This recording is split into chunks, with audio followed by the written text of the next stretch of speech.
বিসমিল্লাহির রহমানির রহিম।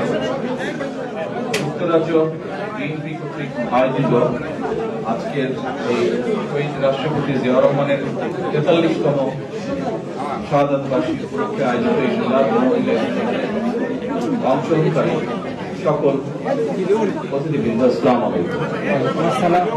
আজকে আমরা সকলে এখানে একত্রিত হয়েছি শহীদ রাষ্ট্রপতি জিয়াউর রহমানের ৪৩তম মৃত্যুবার্ষিকী উপলক্ষে। আমরা বিভিন্ন কোরআনের আয়াত পাঠ করেছি, মিলাদে অংশগ্রহণ করেছি। একটু পরে আমরা আল্লাহর দরবারে হাত তুলে মোনাজাত করি। আসুন আমরা হাত তুলে আজকে মোনাজাত করি শহীদ রাষ্ট্রপতি জিয়াউর রহমানের জন্য। আমরা মোনাজাত করব 1971 সালে লক্ষ লক্ষ মুক্তিযোদ্ধা যারা এই দেশকে স্বাধীন করার জন্য নিজেদের জীবন উৎসর্গ করেছেন, শহীদ হয়েছেন, তাদের জন্য।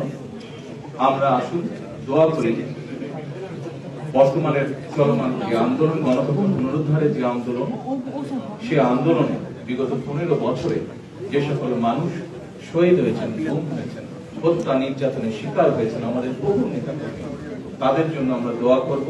যারা বেঁচে আছেন কিন্তু বিভিন্নভাবে অত্যাচারিত, নির্যাতিত, বন্ধুত্ব বরণ করেছেন, তাদের সুস্থতার জন্য দোয়া করব।